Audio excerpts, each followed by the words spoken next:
Magandang araw po sa inyong lahat. Okay, welcome to Basic Calculus. Okay, our first topic for this course is limits and its laws. Okay, so bago tayo po magsimula, we need to discuss the objectives. Okay, based on the objectives, okay, at the end of the lesson, the students will be able to illustrate the limit of a function using a table of values and the graph of the function. Second, we're going to distinguish between the limit and the function. Third, we're going to illustrate the limit laws. Number 4, we're going to perform the limit laws on evaluating various limits. So bago tayo po magsimula ng limits, mag-review muna tayo anong ibig sabihin ng function. Okay, so what is a function again? A function f of x is defined as a set of pairs x and y where the values of x, also known as the first element, should not be the same. Based on the function y equals f of x, we note that x is the independent variable as opposed to the dependent variable y whose value depends on x. So, ibig sabihin yung x, dapat iba-iba. Dapat walang katulad. Pero yung y, walang kaso. Keep in mind that the x is the independent variable, y is the dependent variable. Okay? So now we're going to proceed to the limits. Okay, so now we're going to discuss the definition of the limit of a function. Let f be a function at every number in some open interval containing c except possible at the number c itself. If the value of f is arbitrarily close to the number L, for all the values of x sufficiently close to c, then the limit of as x approaches c is L. We write this limit as, so bale, ito yung itsura ng limit of a function. Yung f of x na yan, yun yung function. Yung c naman, yun yung ina-approach ni x. Okay? So, yung L na yun, yun yung parang labeling name ng limit of the function mismo. Okay, so now we're going to determine the limit through the table of values. So now, our question is limit where x approaches 4, then yung function niya is x minus 2. So ang gagawin natin po is we're going to construct the table. So, gagawa muna tayo ng unang table. So ito po, ito yung mga values na mas mataas sa 4, wherein yung 4.0001, yun yung pinakamaliit na mas mataas sa 4. Okay. So, napapansin niyo po yung yung mga dependent variables, yung mga y na to.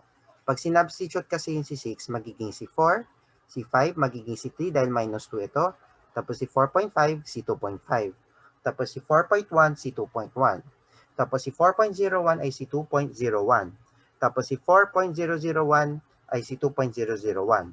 Tapos si 4.0001 ay si 2.0001. Kasi nga, minus yung x sa 2. So, ito po yung output ng unang table. So, ito yung mga values of x na mas mataas sa 4. Ngayon, we're going to consider the values of x which are lower than 4. Ayan. So, 3.9999. Okay, pag minus siya sa 2, magiging 1.9999. Tapos 3.999, magiging 1.999 siya. Tapos 3.99, magiging 1.99 siya. Tapos yung 3.9, magiging 1.9 siya. Tapos 3.5, magiging 1.5 siya. Tapos yung 3, magiging 1. Tapos 2, magiging 0. Dahil minus sila sa 2 sa bawat value ng x. Okay, so nakikita yung arrow. Ibig sabihin po, pumupunta po siya sa palapit ng 4. From the higher value, palapit sa 4 mismo. Tapos dito naman po, from the lower values, ibig sabihin, they are approaching to 4 mismo. So, napapansin na natin, okay, so, based sa mga dulo, yung 4.0001 as x, yung y niyan ay 2.0001. So, ibig sabihin, pag ni-round off po siya, magiging 2 siya. Likewise with here. Yun, si x ay si 3.9999. Tapos yung y niya magiging 1.9999. So, pag re-round off siya, magiging 2 siya. So, napapansin mo, pag ni-round off po sila, magiging 2 sila. So, parang approximation siya, kumbaga. Okay. So, therefore, the answer is 2. Bakit? We can see naman po, based yun sa mga dulo. Ayan, no? Pag ni-round off po siya, magiging 2. So, bali, it's more of approximation. Kung ang function kasi, mag-e-evaluate po tayo, magsa-substitute diretso tayo, pero yung limits kasi, we need to consider values higher than this one as it approaches to this value. Tapos, pati yung mga values that are lower than 4, pero dapat mag-a-approach siya din dito. So, yun yung pagkakaiba ng limits at pati yung function. Okay, so, ang sagot na neto ay 2 dahil pag ni-round off silang dalawa yung nakabilog, 2 siya. Okay, next slide is here. Okay, so nakikita na natin yung graph, di ba? Kung ang x ay 4, yung y ay 2, di ba napapansin mo yung graph? Di ba nag-a-approach siya dito sa 2? Tapos dito naman nag-a-approach siya dito. From higher value na bababa sa 4 po, magiging palapit ng palapit siya sa 2 in terms of the values of y. From the lower values na papuntang 4, pag uma-approach siya, tuwing palapit na siya, unti-unti na siya na pumupunta siya at lumalapit siya sa 2 based sa values of y. Nakikita na natin as we see. Okay, next question. Okay. So, limit where x approaches to negative 3, tapos yung function natin ay 1 over x plus 3. So, magdodraw ulit tayo ng isang table. So, this time, yung mas mababa po sa, mas mataas pala sa negative 3. So, ito yung mga values na mas mataas sa negative 3. So, yun nga, like what we said, gaya yun kanina, okay, so we consider values higher than negative 3. So, if our x is negative 1, yung y natin 0.5. Tapos, if x is negative 2, magiging 1 siya, yung y. Tapos, kapag x is negative 2.5, magiging 2 siya. Tapos, pag negative 2.9 ng x, magiging 10 po siya. Tapos, pag negative 2.99 siya, magiging 100. Tapos, negative 2.99 magiging 1,000. Tapos, negative 2.9999 magiging 10,000. Okay, so ito po yung result ng values higher than negative 3 as the value of x.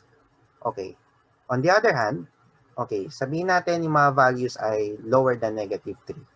Okay, kapag si negative 3.0001 siya magiging negative 10,000, tapos si negative 3.001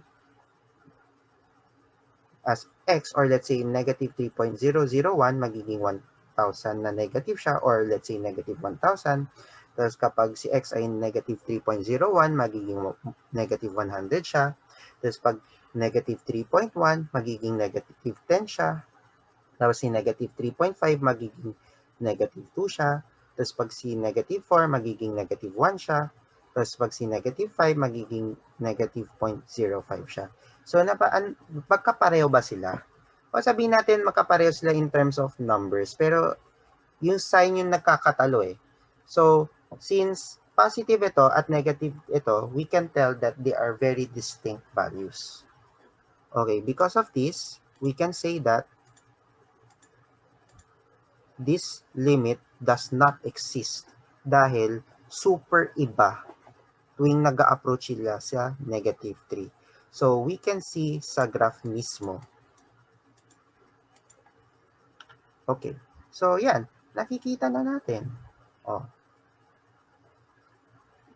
Ibig sabihin nun po ay, di ba, rational function siya. Di ba, kapag yung x mo ay negative 3, ibig sabihin hindi nag-exist ang limit na to. Dahil super contrasting ang values nito based sa table of values na pinakita na natin sa previous slide. Kaya hindi siya nag-exist kasi yung x is equal to negative 3, that is the asymptote of this function. Okay, now, tada, we're now in the laws of limits. Okay, so we don't need to mention a lot. So, ito yung mga given natin, given the following limits where limit where x approaches c, f of x is equal to L. Tapos limit where x approaches to c, then g of x is equal to m, where f of x and g of x are functions and c is the real number. So, pag sinabing constant law, if k is any constant, k talaga siya. So, ito na po yun. Pag sinabing identity law, isa-substitute mo si c sa x, kaya siya nagiging c. Kapag si constant multiple law, iti-take out mo si constant na k, ilalabas mo si k dyan, tapos magiging limit x approaches certain x. So, ang mangyayari nun, magiging kl siya. So, bale, ito yung parang product ng constant na identity law. So, yung limit where x approaches to c, then x, yun po yung identity law, kaya lang, minultiply siya ng constant, kaya constant multiple law. Pag sinabing sum or difference law, bale, okay, so, isa-substitute mo yung bawat function using the value of c, tapos i-add or subtract siya. Tapos pag sinabing product naman multiply, pag sinabi naman quotient po, fractional siya. Pag sinabing power po, i-evaluate na natin muna yung limit na to, tapos i-simplify using the exponent. Tapos si root naman, i-evaluate na natin muna tong limit na to, tapos i-simplify natin with the root mismo. So ito po yung laws of limits. Bali, you don't have to memorize this much naman, kasi kung magpa-perform naman tayo ng limits, pwede rin naman diretso substitute. Okay, so ito po yung examples natin. Okay, una, ang gagawin natin is, paghihiwalayin natin ang mga terms. So, bale, ang kinalabasan niya yan ay sum or difference law ito. Kasi there's a minus at plus.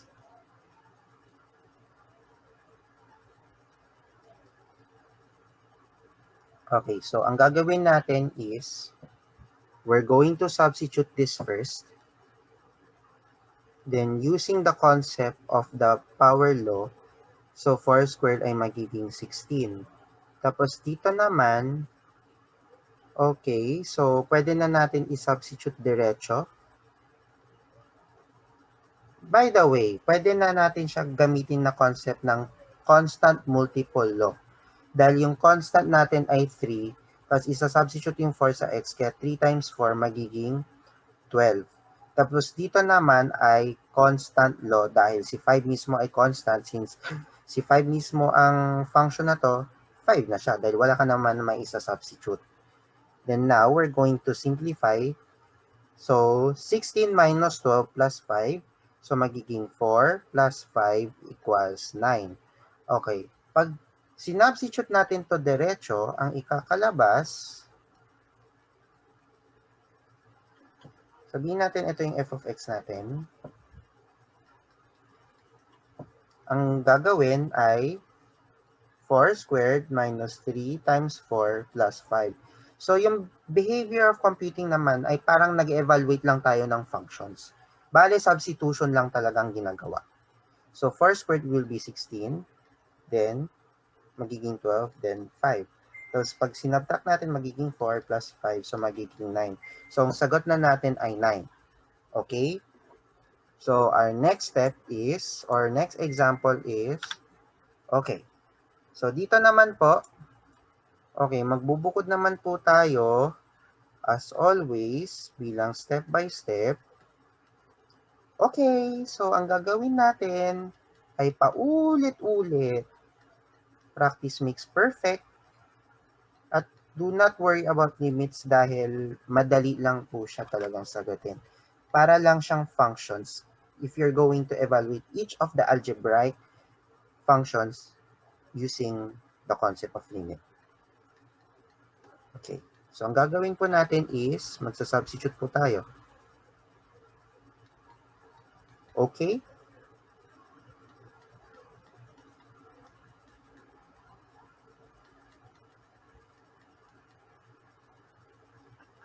Oops.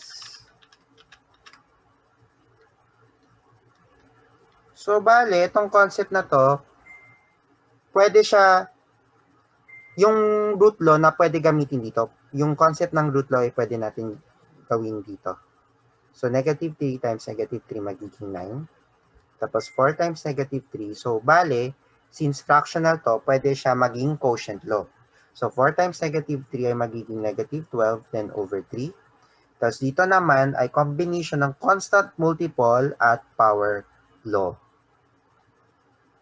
So, negative 3 times negative 3. So, mangyayari, okay. So, we're going to write it in complete solution para magkaintindihan po. So, negative 2 times negative 3 will be 6 times negative 3 magiging negative 18. Okay, so what is the square root of 9? So, magiging 3 siya. Then, negative 12 divided by 3 will be negative 4, then minus 18. So, 3 minus 4 will be negative 1, then minus 18. So, negative 1 minus 18 will be negative 19. So, this is the answer. So,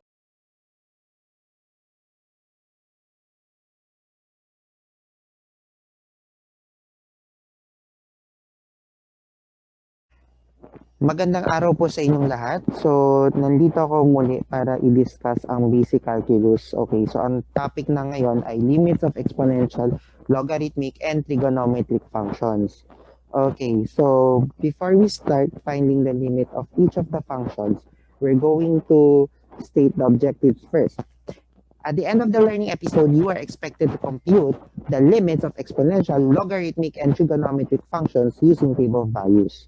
Then you're going to illustrate limits involving the expressions sine t over t, 1 minus cosine t over t, and e to the t minus 1 over t, and using the table of values. Okay, so ito yung mga objectives natin. So, before everything, what we're going to do is we're going to evaluate the exponential function first. So, this is an example of an exponential function, which is e to the x. So, we're going to find the limit where x approaches 0, and the function is e to the x. So, what are we going to do here is, we're going to press equal, then we're going to type exp, then we're going to press type negative 1. Okay, then we're going to do the same thing. This time, our number is negative 0.5. Then, this one naman, ang exp natin, yung exp natin kasi, yun yung e natin sa Microsoft Excel. Okay, so ipipress na natin, negative 0.1, then equals exp, uulit-ulitin natin to,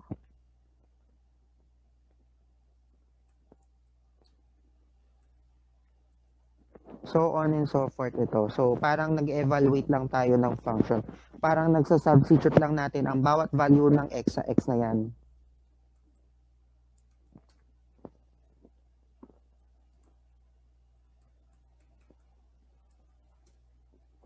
Okay, so ang gagawin natin, so ito pa yung table na natin. Okay, para mas mabilis, okay, so what are we going to type is exp, then we're going to click this.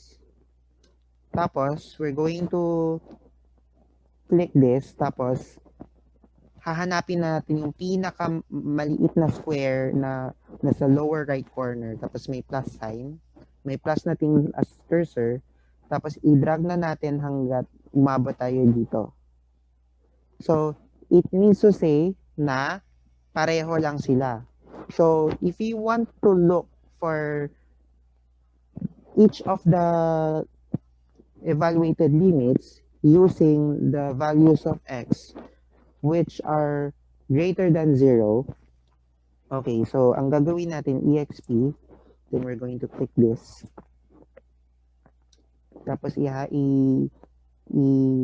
lolocate na natin to sa maliit na square wherein the plus sign is the cursor, then idadrag na natin to. Okay, so napapansin natin, if the limit has a value of x which x has lower values than 0 pero mas palapit siya sa 0 from -1 hanggat -0.0001. Okay, pag ni-round off siya dito, magiging 1 siya, yun si 0.9999. Okay. Tapos, ang gagawin natin is, dito naman po, okay, yung x na yon ay kapag mas mataas siya sa 0 na palapit po siya sa 0, pero mas mataas siya sa 0, yung nag-approach siya closer to 0, okay, it means to say 1.0001 siya. Pag ni-round off siya, 1 siya. So, pag ni-round off po yung dalawang value na pinakamalapit sa 0, magiging 1 po ang sagot. So, we're going to evaluate the logarithmic function. Okay, so yung logarithmic function natin is log of x. So, we're going to evaluate limit where x approaches to 1. Tapos yung f of x natin ay log x. So ang gagawin natin is we're going to do the same thing. However, we're going to type the log function. Then we're going to click this number, also known as the value of x. Then the base is 10 dahil wala ang base nakasulat dito.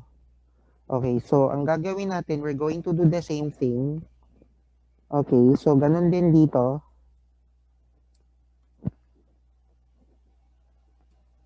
We're going to do the same routine as always. Tapos, what we're going to do is, we're going to drag this until we reach this.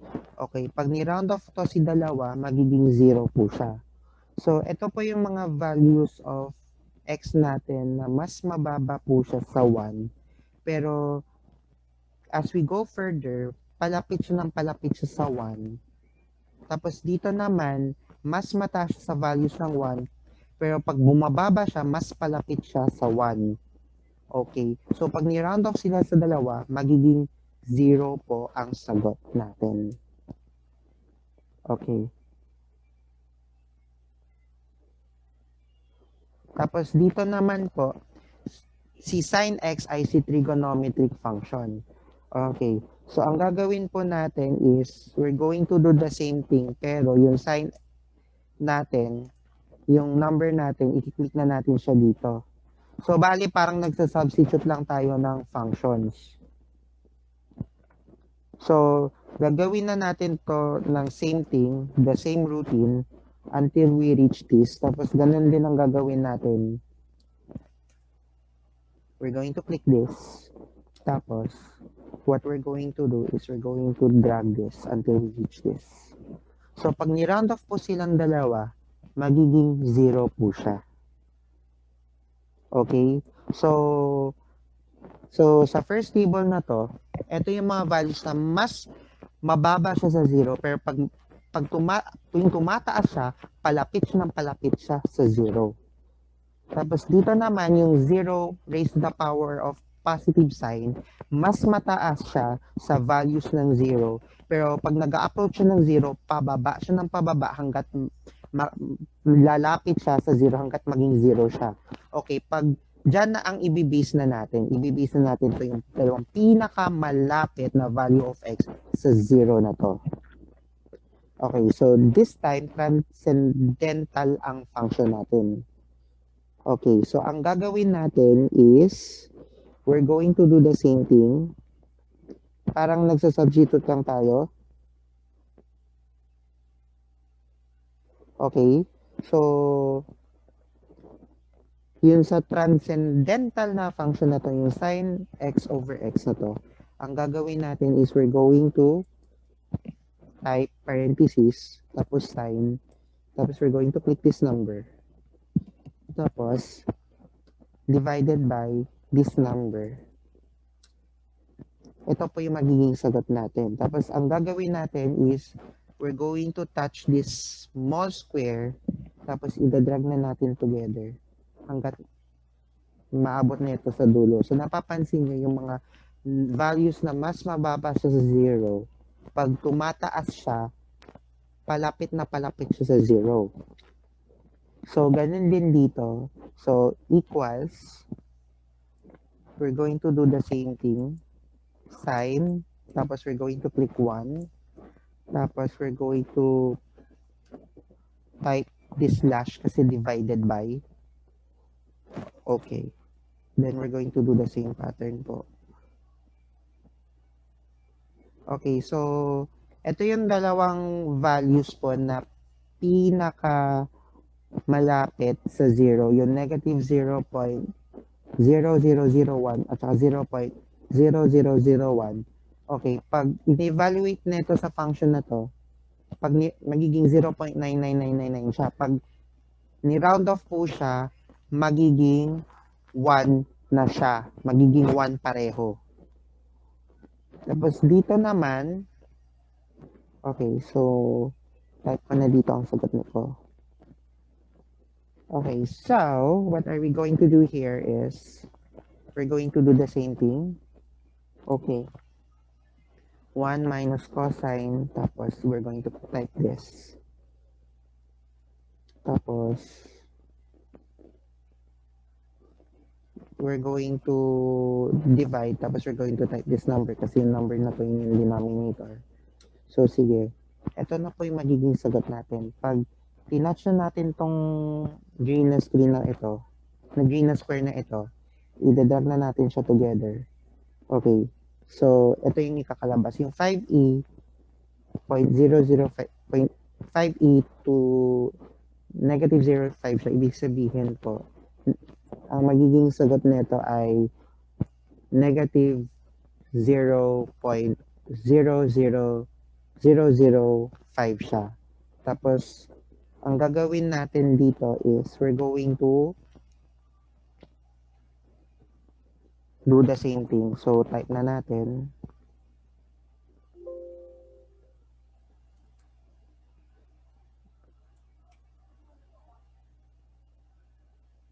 Okay. So, what are we going to do here is we're going to do the same thing. 1 minus cosine. Tapos, we're going to type this here. Then, we're going to click this. And we're going to drag everything here. Okay, so, ang magiging sagot nito ay, okay, kahit magkaiba sila ng sign, pero pag ni-round off po sila, magiging 0 po sila. So, yung dalawang values na po yun yung pinakamalapit po sa 0.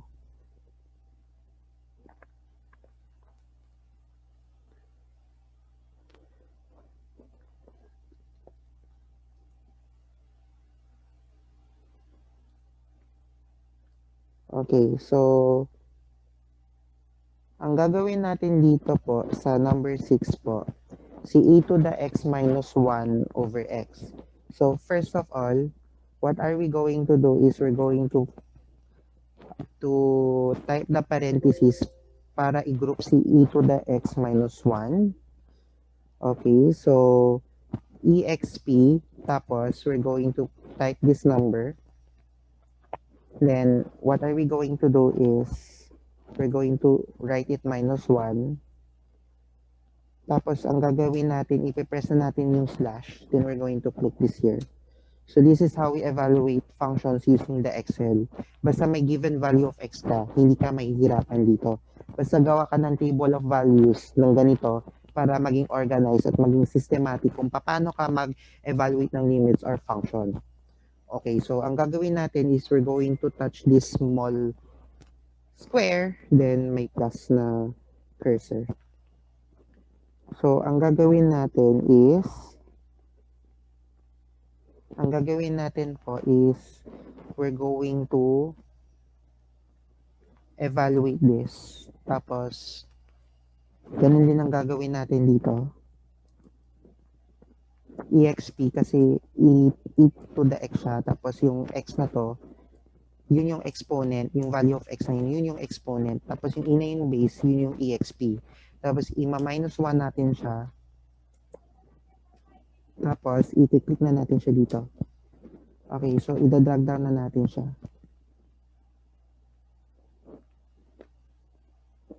Okay, so yung values of x na yun yung pinakamalapit sa 0. Okay, so pag ni-round off po sila, magiging 1 yung sagot natin. Okay. So, ang gagawin dito is, i-observe kapag yung mga values na yun ay lower than 0 siya. Pero pag tumataas siya, magiging closer siya sa 0. Ito yung magiging sagot na natin, yung pinakamalapit sa 0 natin. Tapos yung values yung pinakamataas from the higher value than 0, pag bumaba siya, lalapit siya sa 0. Kagaya ng 0.0001. Ito yung magiging sagot natin. Pag renound off sila, magiging 1 siya. Okay, so now we're going to do the examples. We're going to do the following examples. So here. So, ang gagawin natin dito is i-evaluate na natin. So, ang gagawin natin is 4, since hindi na si E ang base natin, si 4, tapos ipipress na natin yung hat, tapos i-click na natin siya dito. So, 4 siya. Pero much better kung gagawin natin power. Tapos yung number natin ay si 4 dito, tapos ito. So, magiging 4 siya.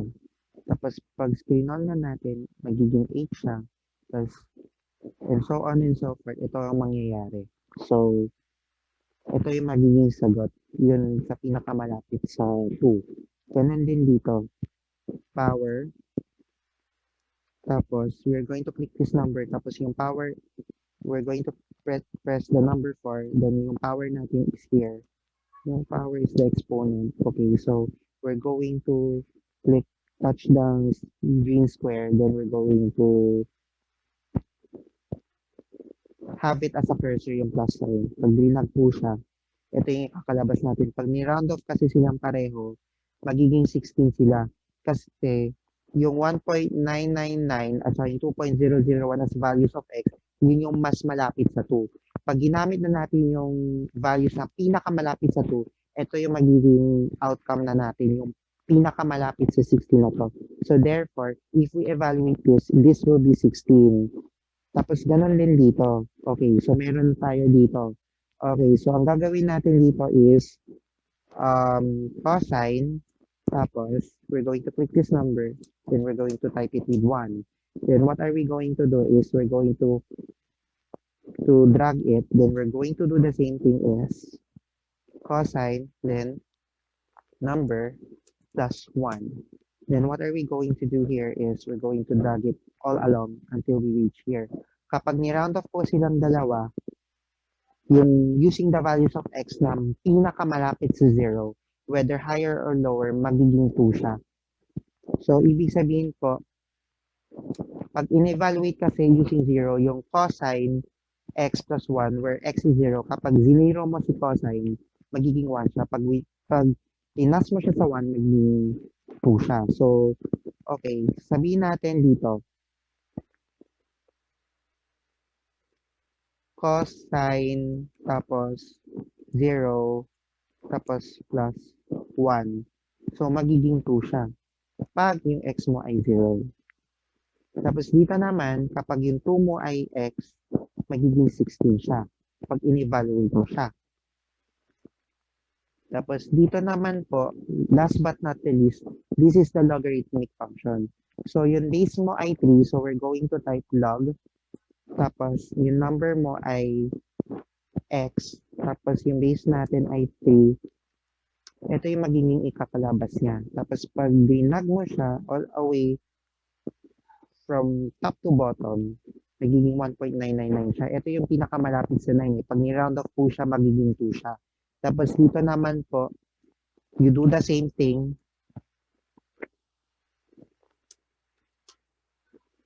Idadag na natin together.